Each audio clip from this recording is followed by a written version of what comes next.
Assalamualaikum warahmatullahi wabarakatuh. Perkenalkan, nama saya Sri Wahyuni dengan NIM 22032005. Adapun tujuan saya membuat video ini yaitu hanya untuk memenuhi tugas dari mata kuliah Manajemen Mutu Produk Pertanian. Nah, untuk materi selanjutnya di sini saya akan menjelaskan tentang ISO. ISO atau International Organization for Standardization. ISO adalah sebuah organisasi dunia yang didirikan di Jenewa, Swiss pada tahun 1947. Nah, pada saat ini ISO beranggotakan kurang lebih dari 162 negara, termasuk salah satunya yaitu ada Indonesia. Nah, adapun badan atau organisasi ini bekerja dalam melakukan pembuatan peraturan atau standar yang berkaitan dengan perdagangan internasional.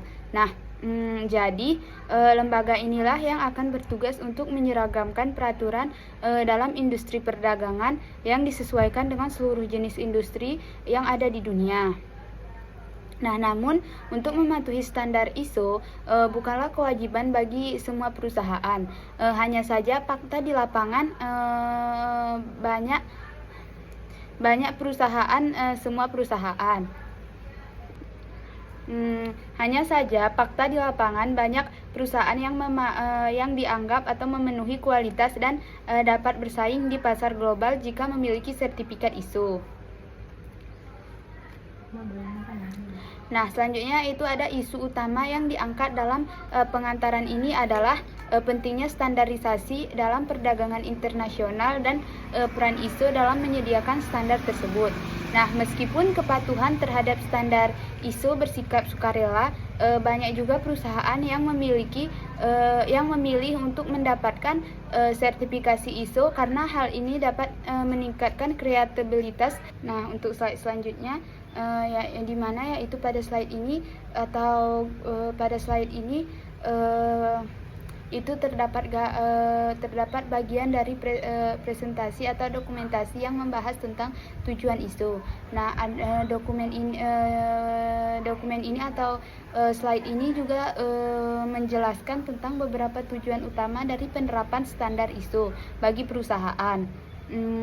Nah, dan melengkapi tujuan yang telah dibahas sebelumnya. Nah, dokumen ini juga menggunakan tata letak yang sederhana dan mudah dibaca, dengan poin-poin utama yang disajikan secara sederhana dan mudah dibaca, dengan poin-poin utama yang disajikan secara terpisah dengan nomor urut. Nah, pada gambar ini atau slide ini juga menggunakan kombinasi warna muda dan putih untuk memberikan tampilan yang bersih dan profesional. Nah, selanjutnya yaitu ada tujuan ISO yang ketiga, yaitu ada efisiensi biaya. Nah, dalam penerapan standar ISO bagi perusahaan juga akan dapat memberikan efisiensi biaya. Nah, oleh karena itu potensi akan munculnya kerugian yang bisa diadaptasi dan diatasi dengan adanya ISO, sehingga akan dapat meminimalisir pembengkakan pengeluaran apabila ada kegagalan produksi ataupun kecelakaan kerja. Nah, dengan penerapan standar ISO, perusahaan juga akan dapat mengidentifikasi dan mengurangi resiko operasional seperti kegagalan produksi, kecelakaan kerja, dan pemborosan sumber daya. Nah, hal ini juga akan dapat menghasilkan penghematan biaya yang signifikan dalam jangka yang sangat panjang. Nah, selanjutnya yaitu adapun tujuan ISO yang keempat yaitu adalah memaksimalkan kinerja karyawan. Nah, di sini standar yang diterapkan oleh ISO selalu berusaha agar dilakukan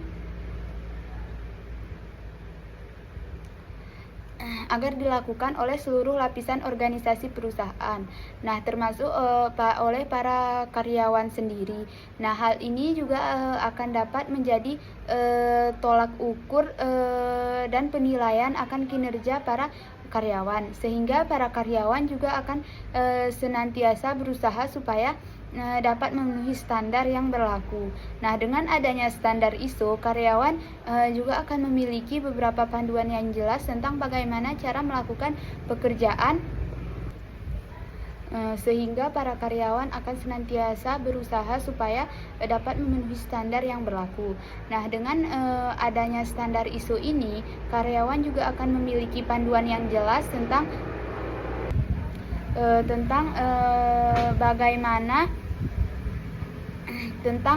bagaimana cara melakukan pekerjaan mereka dengan benar dan efisien. Nah, hal ini juga akan dapat meningkatkan kinerja dari karyawan secara individu maupun tim, serta juga dapat untuk meningkatkan kepuasan kerja pada karyawan. Nah, selanjutnya yaitu adapun tujuan ISO yang kelima, yaitu branding perusahaan. Perusahaan yang akan mengimplementasikan ISO juga bisa melakukan branding dengan menampilkan atau menunjukkan sertifikasi ISO yang dimilikinya. Nah, sehingga bagi menampilkan atau menunjukkan sertifikasi ISO yang dimiliki, sehingga bagi masyarakat ataupun kompetitor yang menyadari hal ini akan dapat memberikan nilai yang lebih pada kualitas perusahaan. Nah, sertifikasi ISO ini juga akan dapat membuat perusahaan atau suatu brand dinilai lebih unggul di pasaran dunia. Nah, dengan memiliki sertifikasi ISO, perusahaan juga akan dapat meningkatkan citra merek mereka di mata pelanggan, investor, dan juga mitra bisnis. Nah, hal ini juga akan dapat membantu perusahaan untuk menarik pelanggan baru, meningkatkan loyalitas pelanggan, dan juga untuk mendapatkan keunggulan yang kompetitif. Nah, yang selanjutnya yaitu ada tujuan ISO yang keenam, yang mana yaitu memudahkan perdagangan internasional. Nah, standar yang diterapkan oleh ISO ini akan selalu berusaha agar dilakukan oleh seluruh lapisan organisasi perusahaan. Nah, termasuk oleh para karyawan sendiri. Nah, hal ini juga akan dapat menjadi tolak ukur dan penilaian akan kinerja para karyawan. Nah, sehingga para karyawan juga akan senantiasa berusaha supaya dapat memenuhi standar yang berlaku. Nah, dengan memenuhi standar ISO, perusahaan juga akan dapat menunjukkan bahwa mereka memiliki sistem manajemen yang berkualitas dan memenuhi persyaratan perdagangan internasional. Nah, hal ini juga akan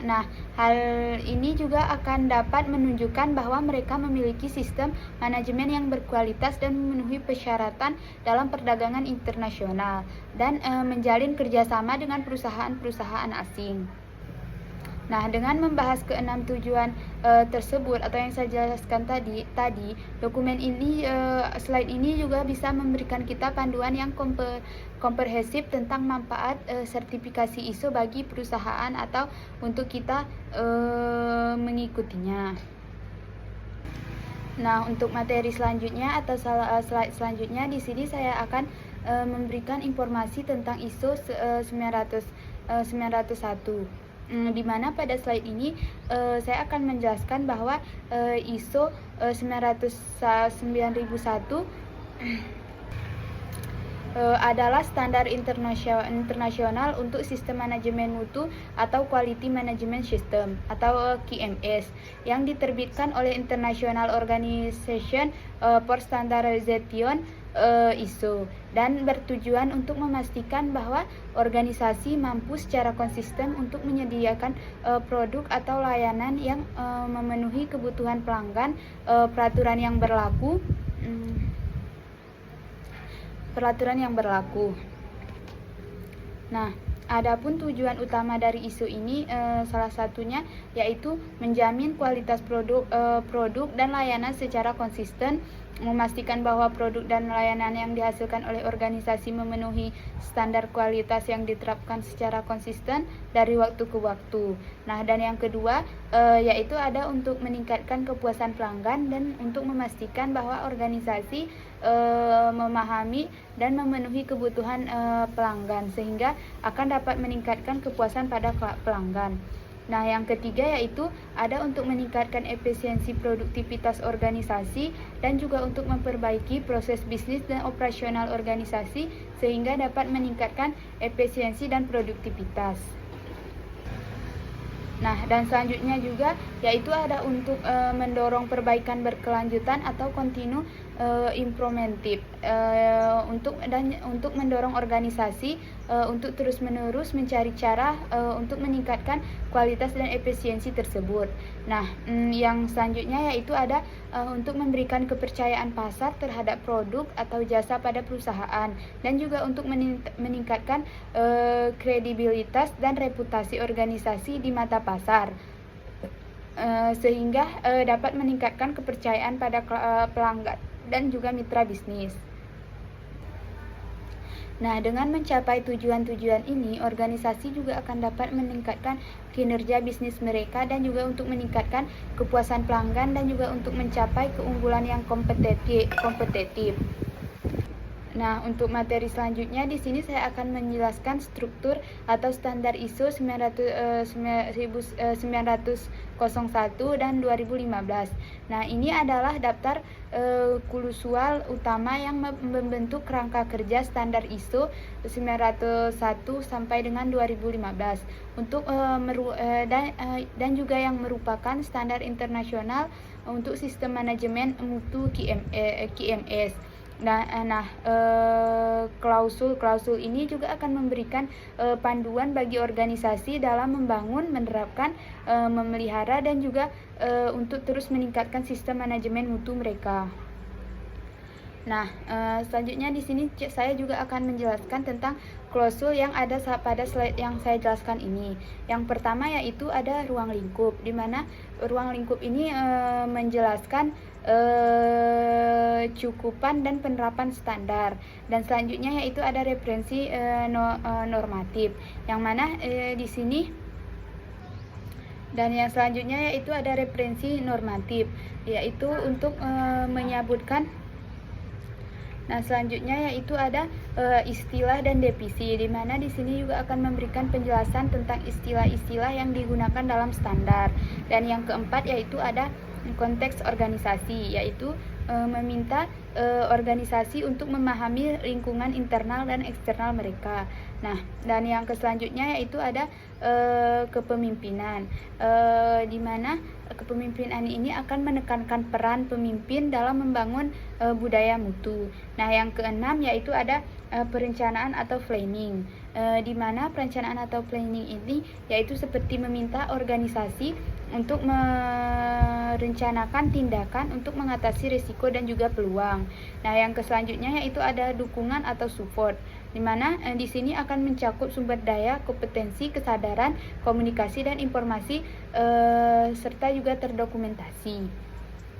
Nah, yang selanjutnya yaitu ada operasi atau evaluation, di mana operasi ini akan mencakup sumber daya, kompetensi, kesadaran, komunikasi, dan informasi dokumentasi. Nah, selanjutnya yaitu ada operasi, yang mana operasi ini mencakup tentang perencanaan dan pengendalian operasional. Nah, yang kesembilan yaitu ada evaluasi kinerja atau perform evaluation, di mana perform evaluation ini akan menjelaskan tentang mendorong organisasi untuk terus-menerus dalam meningkatkan sistem manajemen mutu mereka untuk kedepannya.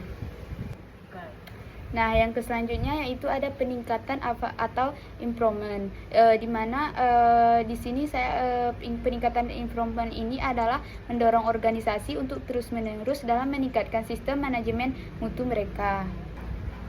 Nah, klausul-klausul ini juga saling berkaitan dalam membentuk siklus berkelanjutan yang memungkinkan organisasi untuk terus meningkatkan kualitas produk dan layanan mereka serta untuk memenuhi kebutuhan pada pelanggan. Nah, untuk materi selanjutnya atau slide selanjutnya di sini saya akan menjelaskan tentang prinsip dasar ISO 901 sampai dengan 2015. Yang merupakan standar internasional untuk sistem manajemen mutu atau QMS. Nah, prinsip-prinsip ini juga akan sangat memberikan panduan bagi organisasi dalam membangun dan memelihara sistem manajemen mutu yang akan efektif. Nah, untuk adapun beberapa prinsip-prinsip tersebut, yaitu salah satunya adalah fokus pada pelanggan, yaitu seperti memahami dan memenuhi kebutuhan pelanggan. Nah, selanjutnya yaitu kepemimpinan atau leadership, di mana kepemimpinan akan menetapkan arah, visi, dan juga lingkungan kerja yang mendukung mutu. Nah, selanjutnya yaitu adalah keterlibatan orang atau engagement of people, di mana di sini yaitu semua karyawan akan berperan aktif dalam peningkatan mutu tersebut. Nah, selanjutnya yaitu ada pendekatan proses atau proses approach, di mana yaitu mengelola aktivitas sebagai proses yang saling terkait. Nah, yang selanjutnya yaitu ada perbaikan berkelanjutan atau improvement, di mana mutu akan selalu ditingkatkan terus-menerus. Dan selanjutnya yaitu ada pengambilan keputusan berdasarkan bukti. Nah, pada prinsip-prinsip ini akan saling terkait dan membentuk dasar bagi sistem manajemen mutu yang efektif, dan juga untuk menerapkan prinsip ini yaitu dengan membuat organisasi dan dapat meningkatkan kualitas produk dan layanan mereka, dan juga untuk meningkatkan kepuasan pelanggan dan mencapai keunggulan yang kompetitif. Nah, untuk slide selanjutnya di sini saya akan menjelaskan tentang klausul mengenai pendahuluan dan beberapa klausul awal dari standar tersebut. Nah, pada bagian kiri gambar pada slide tersebut terdapat ikon roda gigi dengan tulisan pendahuluan. Nah, di tengahnya yang akan menunjukkan bahwa bagian ini membahas tentang pengantar atau latar belakang dari ISO 1901. Nah, di sebelah kanan terdapat juga penjelasan mengenai 3 klausul dari standar ISO 901, yaitu yang pertama yaitu ada klausul 1, yang mana di sini menjelaskan tentang ruang lingkup atau scope, yang menjelaskan tentang tujuan umum dari ISO 1991, yaitu untuk memastikan organisasi agar bisa menghasilkan produk atau layanan yang konsisten, berkualitas, dan untuk memuaskan pelanggan juga. Yang artinya ISO 901 ini juga akan berlaku untuk semua jenis organisasi besar, kecil, barang ataupun jasa. Nah, selanjutnya yaitu ada klausul 2. Di mana referensi normatif atau klausul 2 ini menjelaskan tentang dokumen acuan resmi yang digunakan untuk memahami isi ISO 901, yang sederhananya ini seperti digunakan untuk memahami ISO 991.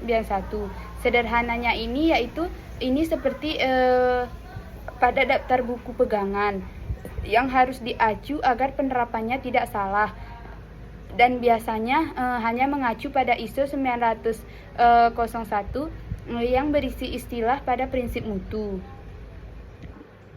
Nah, untuk selanjutnya yaitu ada klausul 3. Nah, di mana istilah dan definisi ini berisi atau berpengertian tentang istilah-istilah penting dalam ISO 901 seperti produk, layanan, konsumen, mutu, dan juga proses resiko dan lain-lain.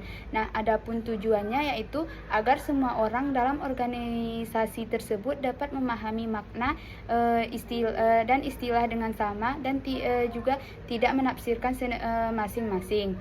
Nah, dengan memahami klausul-klausul ini, organisasi juga akan dapat memiliki dasar yang kuat untuk menerapkan sistem manajemen mutu yang efektif yang sesuai dengan standar ISO 901 mereka. Nah, dan juga untuk meningkatkan efisiensi operasional dan juga untuk membuka akses ke pasar global.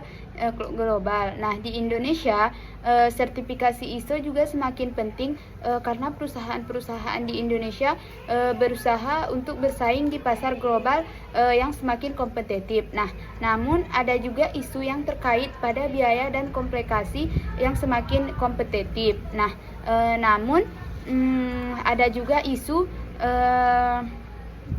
yang terkait dengan biaya komplikasi dalam mendapatkan sertifikasi ISO yang dapat menjadi kendala bagi usaha kecil dan menengah atau UMKM. Nah, selain itu ada juga isu yang terkait tentang validitas dan integrasi sertifikasi ISO karena beberapa lembaga sertifikasi mungkin tidak akan memiliki standar yang ketat. Nah, oleh karena itu sangat penting bagi perusahaan dalam memilih lembaga sertifikasi yang terpercaya dan memiliki reputasi yang baik. Nah, untuk materi selanjutnya atau slide selanjutnya di sini saya akan menjelaskan tujuan dari ISO. Nah, tujuan pertamanya yaitu adalah untuk meningkatkan kredibilitas perusahaan. Nah, untuk setiap kegiatan perusahaan-perusahaan yang menerapkan standar ISO maka akan memiliki kredibilitas yang lebih di mata masyarakat. Nah, apalagi jika dibandingkan dengan perusahaan yang tidak menerapkan hal tersebut. Nah, adapun pemenuhan standar internasional yang diketahui oleh masyarakat akan menciptakan kepercayaan yang lebih tinggi pada pihak konsumen.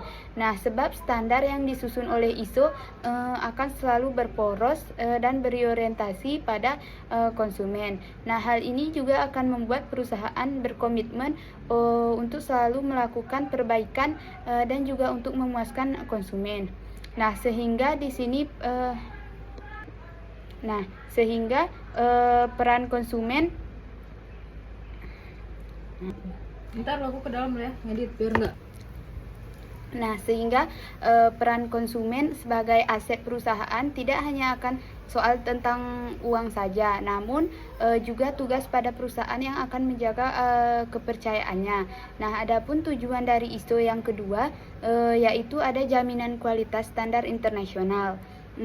Di mana dengan ISO seseorang juga akan dapat jaminan akan kualitas tingkat internasional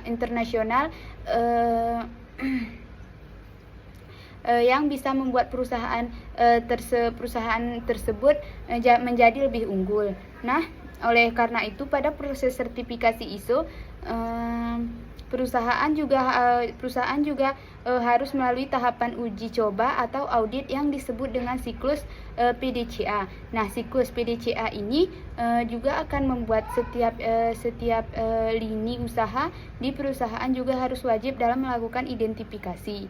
Nah, eksekusi serta analisis yang berstandar internasional itulah yang mengetahui apa itu ISO yang sangat penting. Nah, karena itu membantu perusahaan juga akan menjadi lebih waspada ketika terjadi penurunan kinerja penerapan standar mutu. Nah, selain itu ISO juga akan memudahkan perusahaan untuk melakukan pencegahan dan lebih menghemat biaya dikarenakan kompetensi kerugian yaitu dengan adanya proses produksi yang gagal. Nah, setelah saya membahas kedua tujuan tersebut, dokumentasi ini juga akan memberikan panduan yang berguna tentang mengapa perusahaan harus mempertimbangkan untuk mendapatkan sertifikasi ISO. Nah, untuk slide selanjutnya di mana yaitu pada slide ini itu terdapat bagian dari presentasi atau dokumentasi yang membahas tentang tujuan ISO. Nah, dokumen ini atau slide ini juga menjelaskan tentang beberapa tujuan utama dari penerapan standar ISO bagi perusahaan. Nah, dan melengkapi tujuan yang telah dibahas sebelumnya. Nah, dokumen ini juga menggunakan tata letak yang sederhana dan mudah dibaca, dengan poin-poin utama yang disajikan secara sederhana dan mudah dibaca, dengan poin-poin utama yang disajikan secara terpisah dengan nomor urut. Nah, pada gambar ini atau slide ini juga menggunakan kombinasi warna muda dan putih untuk memberikan tampilan yang bersih dan profesional. Nah, selanjutnya yaitu ada tujuan ISO yang ketiga, yaitu ada efisiensi biaya. Nah, dalam penerapan standar ISO bagi perusahaan juga akan dapat memberikan efisiensi biaya. Nah, oleh karena itu potensi akan munculnya kerugian yang bisa diadaptasi dan diatasi dengan adanya ISO, sehingga akan dapat meminimalisir pembengkakan pengeluaran apabila ada kegagalan produksi ataupun kecelakaan kerja. Nah, dengan penerapan standar ISO, perusahaan juga akan dapat mengidentifikasi dan mengurangi resiko operasional seperti kegagalan produksi, kecelakaan kerja, dan pemborosan sumber daya. Nah, hal ini juga akan dapat menghasilkan penghematan biaya yang signifikan dalam jangka yang sangat panjang.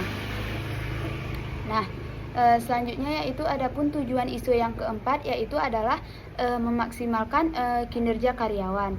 Nah, di sini standar yang diterapkan oleh ISO selalu berusaha agar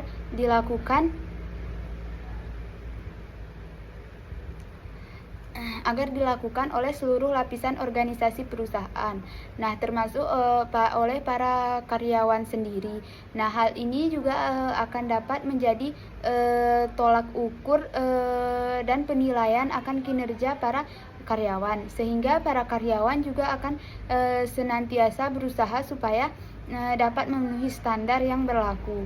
Nah, dengan adanya standar ISO, karyawan juga akan memiliki beberapa panduan yang jelas tentang bagaimana cara melakukan pekerjaan, sehingga para karyawan akan senantiasa berusaha supaya dapat memenuhi standar yang berlaku. Nah, dengan adanya standar ISO ini, karyawan juga akan memiliki panduan yang jelas tentang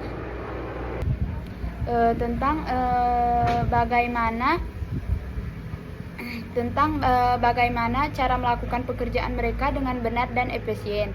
Nah, hal ini juga akan dapat meningkatkan kinerja dari karyawan secara individu maupun tim, serta juga dapat untuk meningkatkan kepuasan kerja pada karyawan.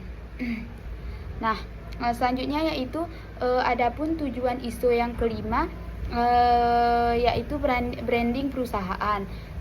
Perusahaan yang akan mengimplementasikan ISO juga bisa melakukan branding dengan menampilkan atau menunjukkan sertifikasi ISO yang dimilikinya. Nah, sehingga bagi menampilkan atau menunjukkan sertifikasi ISO yang dimiliki, sehingga bagi masyarakat ataupun kompetitor yang menyadari hal ini akan dapat memberikan nilai yang lebih pada kualitas perusahaan. Nah, sertifikasi ISO ini juga akan dapat membuat perusahaan atau suatu brand dinilai lebih unggul di pasaran dunia.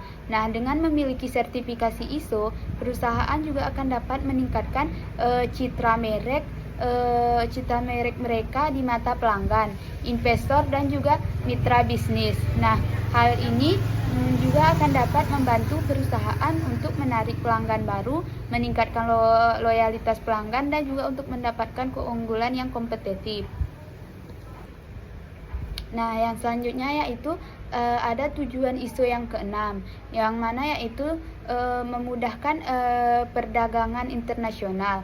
Nah, standar yang diterapkan oleh ISO ini akan selalu berusaha agar dilakukan oleh seluruh lapisan organisasi perusahaan. Nah, termasuk oleh para karyawan sendiri. Nah, hal ini juga akan dapat menjadi tolak ukur dan penilaian akan kinerja para karyawan. Nah, sehingga para karyawan juga akan senantiasa berusaha supaya dapat memenuhi standar yang berlaku. Nah, dengan memenuhi standar ISO, perusahaan juga akan dapat menunjukkan bahwa mereka memiliki sistem manajemen yang berkualitas dan memenuhi persyaratan perdagangan internasional. Nah, hal ini juga akan dapat menunjukkan bahwa mereka memiliki sistem manajemen yang berkualitas dan memenuhi persyaratan dalam perdagangan internasional dan menjalin kerjasama dengan perusahaan-perusahaan asing. Nah, dengan membahas keenam tujuan tersebut atau yang saya jelaskan tadi, dokumen ini, slide ini juga bisa memberikan kita panduan yang komprehensif tentang manfaat sertifikasi ISO bagi perusahaan atau untuk kita mengikutinya. Nah, untuk materi selanjutnya atau slide selanjutnya di sini saya akan memberikan informasi tentang ISO 901. Di mana pada slide ini saya akan menjelaskan bahwa ISO 9001 adalah standar internasional untuk sistem manajemen mutu atau Quality Management System atau QMS yang diterbitkan oleh International Organization for Standardization ISO dan bertujuan untuk memastikan bahwa organisasi mampu secara konsisten untuk menyediakan produk atau layanan yang memenuhi kebutuhan pelanggan. Peraturan yang berlaku. Nah, adapun tujuan utama dari ISO ini salah satunya yaitu menjamin kualitas produk dan layanan secara konsisten, memastikan bahwa produk dan layanan yang dihasilkan oleh organisasi memenuhi standar kualitas yang diterapkan secara konsisten dari waktu ke waktu. Nah, dan yang kedua yaitu ada untuk meningkatkan kepuasan pelanggan dan untuk memastikan bahwa organisasi memahami dan memenuhi kebutuhan pelanggan sehingga akan dapat meningkatkan kepuasan pada pelanggan. Nah, yang ketiga yaitu ada untuk meningkatkan efisiensi produktivitas organisasi dan juga untuk memperbaiki proses bisnis dan operasional organisasi sehingga dapat meningkatkan efisiensi dan produktivitas. Nah, dan selanjutnya juga yaitu ada untuk mendorong perbaikan berkelanjutan atau continue improvement untuk mendorong organisasi untuk terus-menerus mencari cara untuk meningkatkan kualitas dan efisiensi tersebut. Nah, yang selanjutnya yaitu ada untuk memberikan kepercayaan pasar terhadap produk atau jasa pada perusahaan dan juga untuk meningkatkan kredibilitas dan reputasi organisasi di mata pasar. Sehingga dapat meningkatkan kepercayaan pada pelanggan dan juga mitra bisnis. Nah, dengan mencapai tujuan-tujuan ini, organisasi juga akan dapat meningkatkan kinerja bisnis mereka dan juga untuk meningkatkan kepuasan pelanggan dan juga untuk mencapai keunggulan yang kompetitif. Nah, untuk materi selanjutnya di sini saya akan menjelaskan struktur atau standar ISO 901 dan 2015. Nah, ini adalah daftar klausul utama yang membentuk kerangka kerja standar ISO 901 sampai dengan 2015 untuk dan juga yang merupakan standar internasional untuk sistem manajemen mutu QMS. Klausul ini juga akan memberikan panduan bagi organisasi dalam membangun, menerapkan, memelihara dan juga untuk terus meningkatkan sistem manajemen mutu mereka. Nah, selanjutnya di sini saya juga akan menjelaskan tentang klausul yang ada pada slide yang saya jelaskan ini. Yang pertama yaitu ada ruang lingkup, di mana ruang lingkup ini menjelaskan cukupan dan penerapan standar. Dan selanjutnya yaitu ada referensi normatif, yang mana di sini. Dan yang selanjutnya yaitu ada referensi normatif, yaitu untuk menyebutkan.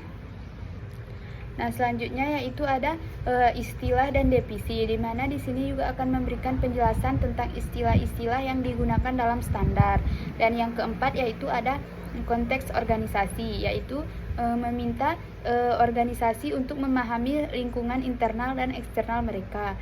Nah, dan yang selanjutnya yaitu ada kepemimpinan, di mana kepemimpinan ini akan menekankan peran pemimpin dalam membangun budaya mutu. Nah, yang keenam yaitu ada perencanaan atau planning, di mana perencanaan atau planning ini yaitu seperti meminta organisasi untuk merencanakan tindakan untuk mengatasi risiko dan juga peluang. Nah, yang selanjutnya yaitu ada dukungan atau support, di mana di sini akan mencakup sumber daya, kompetensi, kesadaran, komunikasi dan informasi serta juga terdokumentasi. Nah, yang selanjutnya yaitu ada operasi atau evaluation, di mana operasi ini akan mencakup sumber daya, kompetensi, kesadaran, komunikasi, dan informasi dokumentasi. Nah, selanjutnya yaitu ada operasi, yang mana operasi ini mencakup tentang perencanaan dan pengendalian operasional. Nah, yang kesembilan yaitu ada evaluasi kinerja atau perform evaluation, di mana perform evaluation ini akan menjelaskan tentang mendorong organisasi untuk terus-menerus dalam meningkatkan sistem manajemen mutu mereka untuk kedepannya.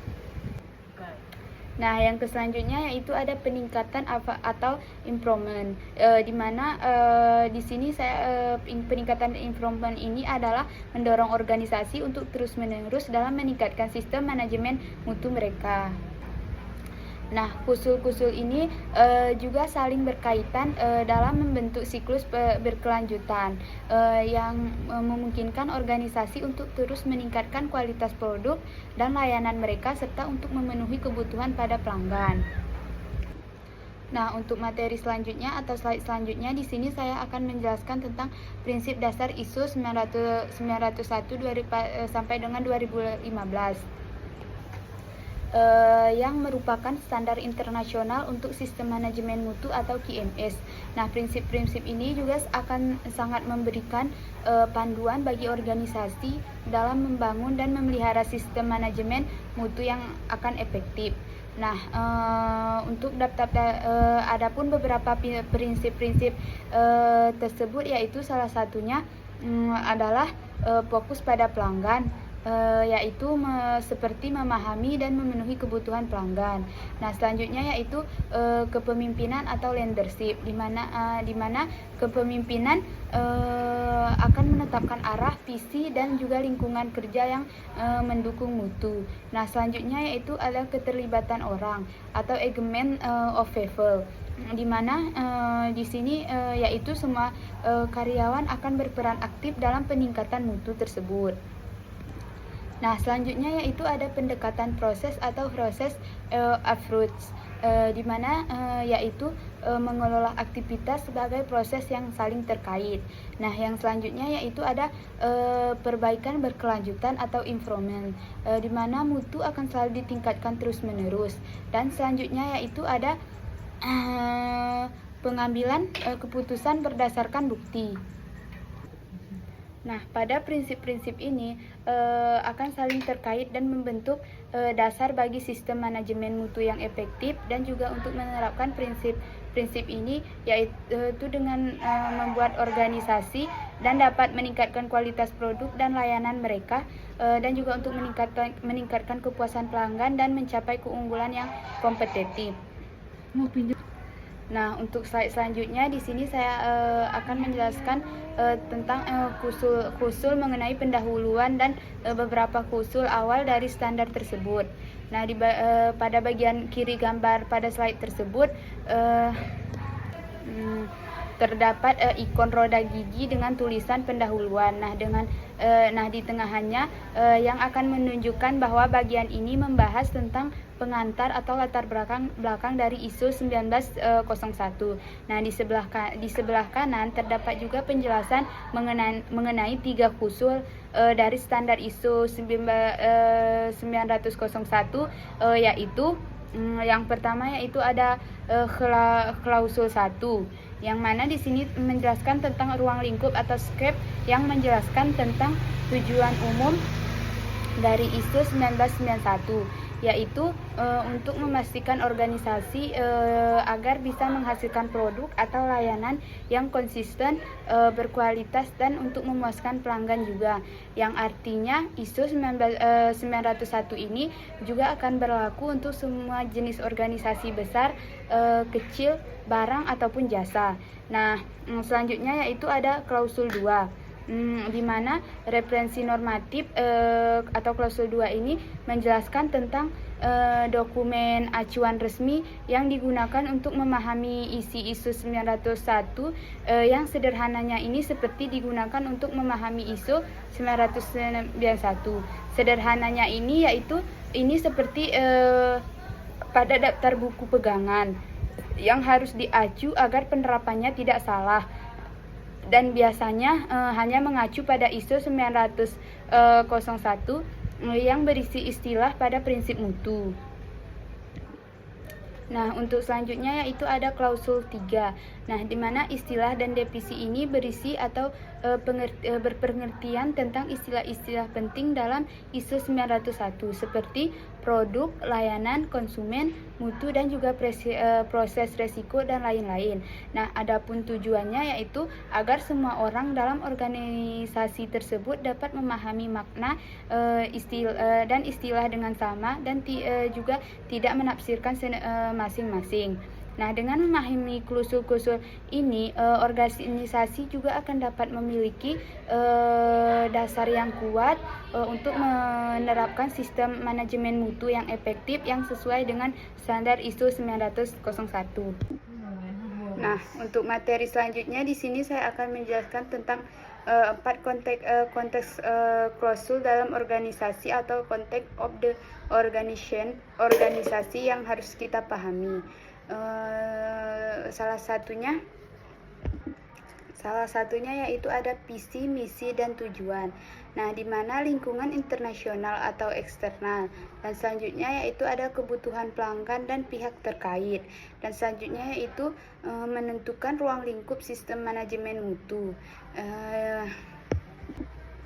Adapun contohnya yaitu seperti usaha susu fermentasi yang perlu memahami bahwa tren komunikasi sehat dan peraturan BPOM adalah faktor eksternal yang penting. Nah, adapun klausul 5 yaitu ada kepemimpinan atau leadership yang akan menekankan bahwa peran pemimpinan atau puncak top manajemen dalam memberikan arah dan visi mutu, menetapkan kebijakan mutu, dan juga untuk menjamin bahwa semua karyawan terlibat dan memahami tujuan mutu tersebut. Nah, adapun contohnya yaitu direktur perusahaan rutin meninjau mutu produk dan mendukung pelatihan karyawan. Nah, selanjutnya yaitu ada klausul yang keempat yaitu menekankan pentingnya bahwa organisasi untuk memahami lingkungan di mana mereka akan beroperasi baik internal maupun eksternal, serta juga untuk kebutuhan dan harapan bagi pihak-pihak yang terkait. Nah, adapun klausul yang kelima yaitu menekankan peran penting kepemimpinan dan untuk memastikan bahwa sistem manajemen mutu yang efektif dan selaras dengan tujuan organisasi dan dengan memahami dan menerapkan klausul-klausul ini. Nah, dengan organisasi yang dapat membangun sistem dan juga untuk menerapkan klausul-klausul ini, organisasi ini juga akan dapat membangun sistem manajemen mutu yang kuat dan berkelanjutan. Nah, setelah saya jelaskan keempat klausul tadi, nah, dari keempat klausul tadi, kita dapat menyimpulkan bahwa pentingnya bagi organisasi untuk dalam memahami lingkungan di mana mereka akan beroperasi baik internal maupun eksternal. Nah, sehingga peran penting kepemimpinan dalam memastikan bahwa sistem manajemen mutu yang efektif dan selaras dengan tujuan organisasi dan dengan memahami dan menerapkan klausul-klausul ini. Nah, adapun organisasinya akan dapat membangun sistem mutu manajemen mutu yang kuat dan keberlanjutan. Nah, selanjutnya yaitu ada klausul 6, di mana perencanaan atau planning yang berisi tentang langkah-langkah organisasi. Salah satunya yaitu tentang mengidentifikasi resiko peluang, menetapkan peluang, menetapkan tujuan mutu, dan juga untuk menyusun rencana untuk mencapainya. Contoh atau risiko bahan baku terlambat atau rencana buat dan 2 pemasok cadangan, dan tujuan mutu pengiriman 100% tepat waktu setiap bulan. Nah, adapun contoh resiko bahan baku yang terlambat atau sampai dengan rencana itu akan membuat 2 pemasok cadangan. Tujuan mutu pengiriman ini akan 100% tepat waktu setiap bulan. Nah, adapun klausul dukungan atau support akan berhubungan dengan semua sumber daya yang dibutuhkan untuk menjalankan sistem mutu. Nah, adapun sumber daya manusia atau SDM, selanjutnya yaitu ada infrastruktur dan lingkungan kerja. Selanjutnya yaitu ada pengetahuan organisasi. Selanjutnya yaitu ada komunikasi dan dokumentasi. Nah, adapun contohnya yaitu seperti melatih karyawan, memastikan alat produksi bersih dan terawat, serta menyimpan dokumentasi dengan baik. Klausul ke-6 ini juga akan menekankan tentang pentingnya bagi organisasi dalam merencanakan sistem manajemen mutu, dan juga dengan mengidentifikasi resiko dan peluang, dan juga untuk menetapkan tujuan mutu, dan juga untuk menyusun rencana untuk peluang untuk mencapainya. Dan juga klausul 7 ini sangat menekankan kita bahwa tentang pentingnya dalam penyediaan sumber daya yang dibutuhkan untuk menjalankan sistem mutu. Nah, selanjutnya yaitu ada organisasi, perencanaan, dan melaksanakan dan mengendalikan proses produksi atau layanan langkah pada umumnya. Yang mana di sini ada tentang perencanaan produksi atau pelayanan, lalu ada yaitu pengendalian mutu atau HISI. Nah, selanjutnya yaitu ada penanganan keluhan pelanggan, dan yang selanjutnya yaitu ada identifikasi produk yang tidak sesuai. Adapun contohnya yaitu seperti perusahaan makanan wajib punya prosedur produksi higienis dan juga pemeriksaan sebelum melakukan distribusi. Nah, adapun klausul 9 yaitu tentang evaluasi kerja atau perform evaluation, dan selanjutnya itu ada organisasi dan juga organisasinya harus memantau, mengukur, menganalisis, dan juga mengevaluasi, dan juga untuk yang berguna untuk kepuasan pelanggan, efektivitas sistem mutu, audit internal, atau tinjauan manajemen. Seperti contoh-contohnya yaitu seperti survei pelanggan yang dilakukan setiap 6 bulan dan hasilnya yang digunakan untuk memperbaiki layanan. Nah, adapun klausul ke-8 ini akan menekankan kita dan juga untuk mengingatkan kita bahwa tentang pentingnya bagi organisasi untuk merencanakan, melaksanakan, dan untuk mengendalikan proses produksi atau layanan mereka untuk memastikan bahwa mereka telah memenuhi persyaratan pelanggan dan standar mutu. Nah, klausul 9 ini juga akan menekankan bahwa pentingnya memantau, mengukur, menganalisis, dan juga mengevaluasi kinerja sistem manajemen mutu untuk memastikan bahwa sistem tersebut efektif dan terus ditingkatkan. Nah, dengan memahami dan menerapkan klausul-klausul ini, organisasi juga akan dapat memastikan bahwa mereka menghasilkan produk atau layanan yang berkualitas tinggi dan memenuhi kebutuhan pelanggan. Dan selanjutnya yaitu ada klausul 10, yang mana menjelaskan tentang peningkatan atau improvement yang berisi tentang komitmen untuk perbaikan keberlanjutan atau continuous improvement. Yaitu salah satunya mengatasi ketidaksesuaian masalah yang muncul, melakukan tindakan korektif, meningkatkan efektivitas sistem mutu dari waktu ke waktu. Dan contohnya yaitu seperti setelah ada keluhan produk bocor, perusahaan juga harus memperbaiki metode dalam penyegelan botol dan melakukan pelatihan ulang. Nah, adapun klausul 10 ini juga akan menekankan tentang pentingnya bagi organisasi untuk terus-menerus dalam meningkatkan sistem manajemen mutu mereka, dan juga dengan itu untuk dapat mengatasi ketidaksesuaian, melakukan tindakan korektif, dan juga untuk meningkatkan efektivitas sistem mutu dari waktu ke waktu, dan juga dengan memahami dan menerapkan usul ini. Nah, organisasi ini juga akan dapat memastikan bahwa sistem manajemen mutu mereka harus ditingkatkan dan juga memberikan manfaat yang maksimal bagi organisasi tersebut.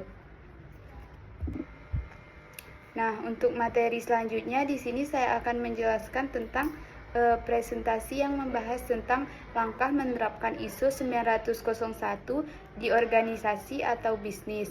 Nah, di mana pada slide ini akan memberikan panduan langkah demi langkah tentang bagaimana organisasi dapat menerapkan standar ISO 901 untuk sistem manajemen mutu mereka.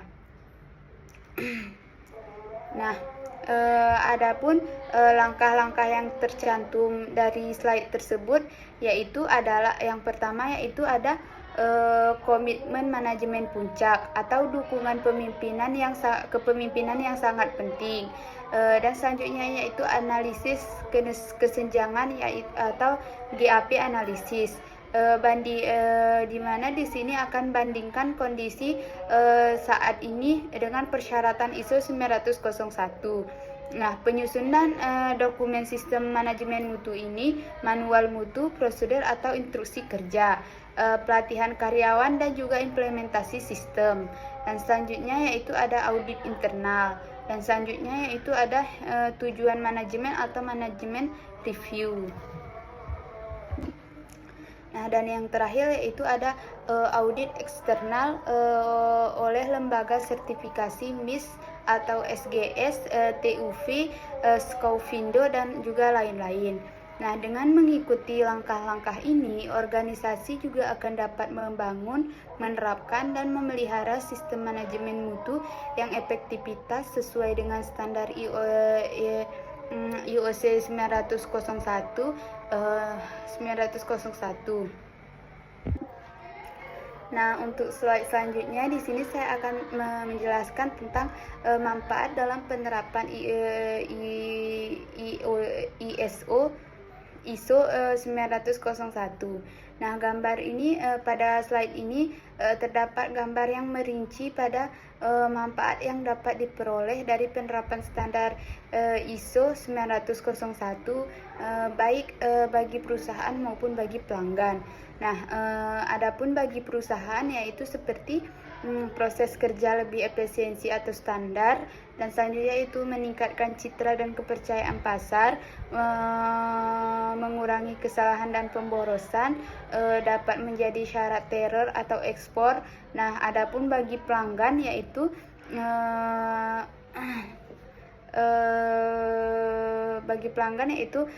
produk dan layanan lebih konsisten mutunya, lebih luas terhadap kualitas produk, lebih mudah menyampaikan keluhan dan mendapat tanggapan yang cepat. Nah, selanjutnya itu ada produk memenuhi standar internasional. Nah, dengan menerapkan IOC ini 901, perusahaan juga akan dapat meningkatkan efisiensi operasional dalam meningkatkan citra merek, mengurangi resiko, dan juga untuk memenuhi persyaratan pelanggan. Pelanggan juga dapat memenuhi peroleh manfaat dari produk dan layanan yang lebih berkualitas. Nah, konsisten dan juga untuk memenuhi standar internasional. Nah, adapun kesimpulan dari isu tersebut, yang pertama yaitu ISO 901 ini merupakan standar internasional untuk Quality Management System atau QMS yang diterbitkan oleh International Organization for Production ISO, di mana sebuah lembaga dunia yang yang berdiri di Jenewa, Swiss pada tahun 1947, dan kini juga memiliki anggota yang lebih dari 160 negara, termasuk salah satunya yaitu Indonesia, di mana ISO ini juga memiliki peran penting dalam menyusun dan menyeragamkan standar yang berkaitan dengan perdagangan internasional agar kegiatan bisnis di berbagai negara dapat berjalan dengan selaras dan memiliki kualitas yang dapat diakui secara global. Nah, meskipun penerapan standar ISO ini bersifat sukarela, namun perusahaan yang memiliki sertifikasi ISO 901 ini akan dianggap lebih kredibel, profesional, dan juga mampu bersaing di pasar global. Nah, hal ini dikarenakan ISO 901 ini menuntut pada adanya konsisten efisiensi serta sistem manajemen mutu yang terencana dengan baik di seluruh organisasi. Nah, oleh sebab itu ISO 901 ini tidak hanya sekedar dokumen formalitas, tetapi juga akan menjadi simbol keunggulan dan komitmen perusahaan terhadap mutu serta keputusan pada pelanggan tersebut. Dan yang kedua yaitu ada penerapan ISO 901 yang memberikan beragam manfaat strategis bagi perusahaan, baik dari segi internal maupun eksternal. Nah, dari sisi internal, penerapan ISO ini juga akan membantu perusahaan dalam meningkatkan efisiensi biaya, mengurangi kesalahan produksi, dan juga untuk meminimalkan potensi kerugian akibat ketidaksesuaian standar mutu. Nah, ISO juga menjadi alat evaluasi yang efektif untuk menilai kinerja karyawan serta untuk memastikan bahwa setiap individu akan bekerja sesuai dengan prosedur yang telah ditetapkan. Nah, dari sisi eksternal, ISO 901 ini juga akan meningkatkan tentang kepercayaan konsumen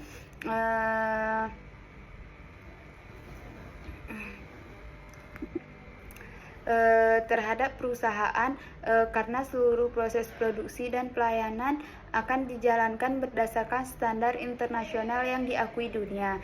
Nah, dengan adanya sistem audit dan evaluasi berkala, perusahaan juga akan mampu dalam menjaga konsistensi kualitas produknya dan terus melakukan perbaikan yang kesinambungan. Nah, di mana hal ini tidak hanya berdampak pada peningkatan reputasi, tetapi juga akan memperkuat posisi kompetitif perusahaan di pasar global.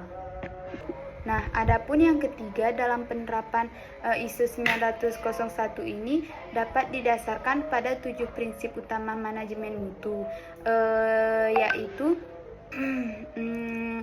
yaitu fokus pada pelanggan, customer atau fokus, kepemimpinan leadership, keterlibatan orang atau engagement of people, dan selanjutnya itu ada pendekatan proses approach, dan selanjutnya itu ada perbaikan keberlanjutan atau improvement, dan dalam pengambilan keputusan yang berbasis bukti leadership based decision atau mixing, dan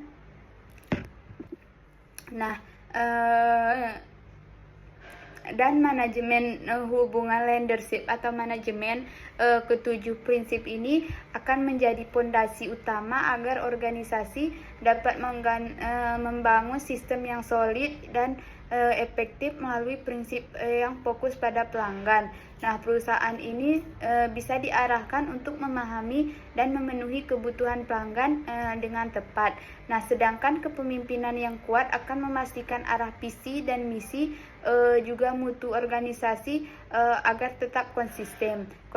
Nah, pendekatan yang berbasis data dan perbaikan yang berkelanjutan ini akan membantu perusahaan dalam menjaga kualitas di setiap proses eksternal maupun pemasok dan mitra bisnis dengan mengimplementasikan seluruh prinsip ini secara terpadu, dan perusahaan juga akan dapat menciptakan lingkungan kerja yang efisien, inovatif, dan berorientasi pada mutu. Nah, yang keempat yaitu ada struktur dan klausul dalam ISO 901 sampai dengan 2015 menjadi panduan sistematis bagi perusahaan dalam membangun manajemen mutu yang komprehensif, dan terdapat juga 10 klausul utama yang mencakup berbagai aspek yang mana dimulai dari ruang lingkup, kepemimpinan,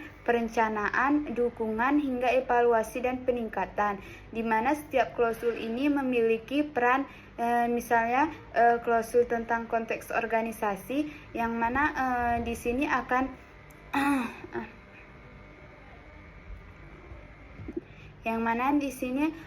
akan menuntut tentang perusahaan yang memahami kondisi internal dan eksternal serta kebutuhan pelanggan, di mana klausul pemimpin ini akan menekankan tentang tanggung jawab kepemimpinan untuk menggerakkan seluruh karyawan. Nah, sedangkan klausul perencanaan dan dukungan ini juga akan memastikan tersedianya sumber daya pelatihan dan komunikasi dan memadai klausul peningkatan environment, dan juga untuk menutup siklus ini dengan komitmen terhadap perbaikan berkelanjutan melalui identifikasi masalah dan tindakan korektif. Dengan demikian, ISO 901 ini tidak hanya akan mengatur tentang prosedur kerja, tetapi juga untuk membangun sistem berpikir yang sistematis dan berbasis data untuk mencapai keunggulan operasional. Dan selanjutnya yaitu, dan yang kelima, dapat disimpulkan bahwa ISO 901 ini bukan hanya sekedar sertifikasi, tetapi merupakan filosofi manajemen modern yang menanamkan nilai-nilai kualitas, efisiensi, dan kepercayaan dalam setiap aspek bisnis. Nah, organisasi ini juga akan menerapkan ISO 901 dengan sistem akan memperoleh manfaat jangka panjang berupa peningkatan citra perusahaan, kepuasan pelanggan, produktivitas karyawan, serta peluang ekspor dan kerja sama internasional. Lebih dari situ, ISO 901 ini juga akan membantu perusahaan dalam membangun budaya kerja yang disiplin, profesional, berorientasi pada hasil nyata. Nah, dalam konteks globalisasi ini, digitalitas saat ini, penerapan ISO 901 ini juga akan menjadi kebutuhan strategis agar perusahaan mampu mengadaptasi terhadap perusahaan dan tetap kompetitif di pasar dunia. Nah, dengan kata lain, ISO 901 ini bukan hanya tentang standar mutu, tetapi juga tentang menciptakan organisasi yang berkomitmen terhadap keunggulan dan keberlanjutan, dan juga tentang kepuasan pelanggan sebagai inti dari seluruh aktivitas bisnisnya. Baik, mungkin hanya itu yang dapat saya sampaikan. Lebih dan kurang lebih. Wabillahi taufik wal hidayah. Assalamualaikum warahmatullahi wabarakatuh.